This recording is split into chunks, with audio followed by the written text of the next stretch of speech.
what's it going to be then, eh? There was me, that is Alex, and my three droogs, that is Pete, Georgie and Tim. That's the first line of A Clockwork Orange. It's a way of drawing the reader into the story. But when Clockwork Orange came out, it wasn't a hit. It was considered too difficult, too unusual. The novel didn't really come to public attention, of course, until 1971, when Stanley Kubrick's film of the novel appeared. Music is an extremely important part of Clockwork Orange. Music appears throughout the text. The work of Beethoven particularly, but also other classical composers, is a great inspiration to the lead character, Alex. It's a key way into understanding what Burgess was trying to do with The Clockwork Orange. Burgess wrote 33 novels, various volumes of memoir, loads and loads of journalism, some non-fiction books. He's an extremely prolific writer, both literature and music for that matter. I think that it's fair to say that Burgess was not known as a musician or a composer in his lifetime. Burgess's father, amongst other things, was a pub pianist. Burgess writes in his autobiography that his father Joe gave him a music lesson, just one music lesson, which was to show him the middle C on the piano, and then told him to get on with it. Anthony Burgess wasn't accepted into the music department at the university. This would be in the 1930s because he didn't pass his physics exam at high school level or college. As a result, yes, we could say Burgess was a self-taught musician.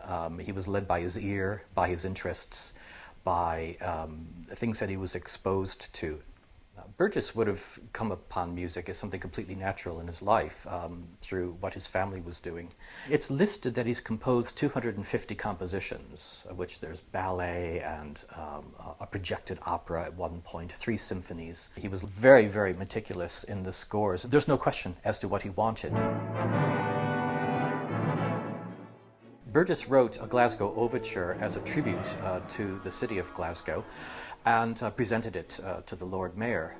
In writing this piece, it's a very exuberant piece. What I like actually about his notation is how incredibly detailed he is about everything.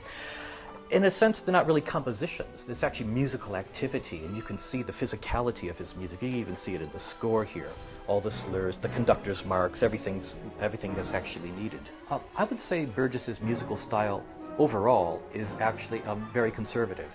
It's safe. It doesn't involve any experimentation of any sort. However, it's robust and it's very musician-friendly for the players. And I would say it's performative. That this music is meant to be performed. It's not paper composition. Burgess was a great traveller and lived in many places all over the world during his life. And it seems that he developed a habit of, whatever restaurant, bar or petrol station or hotel he turned up in, he'd pick up a matchbook. And Burgess had never heard any of his orchestral pieces played in the UK. The first time that happened was by an orchestra in America in 1975. Music appears a lot in his novels structurally. And literature actually appears in his compositions as well. What's interesting is his infamous novel, Clockwork Orange. He wanted to end up taking back full control of what his intentions were, and so he ends up writing music for it near the end of his life and turns it into a play with music. This piece, Alex and Droogs, the second musical number in A Clockwork Orange, the play, and in it, it's the Droogs with Alex getting ready to undertake some new violence. Burgess takes some Beethoven themes, one theme in particular. He actually takes the scherzo from the 9th Symphony and he sets it to words. What's it gonna be then, hey? What's it gonna be then, hey? And of course that's the famous opening line that we have in the novel about how do you incite violence. Burgess himself says that he wishes people would think of him as a composer or musician who writes novels rather than a novelist who sometimes writes music. Having said that, music and literature were creative identity.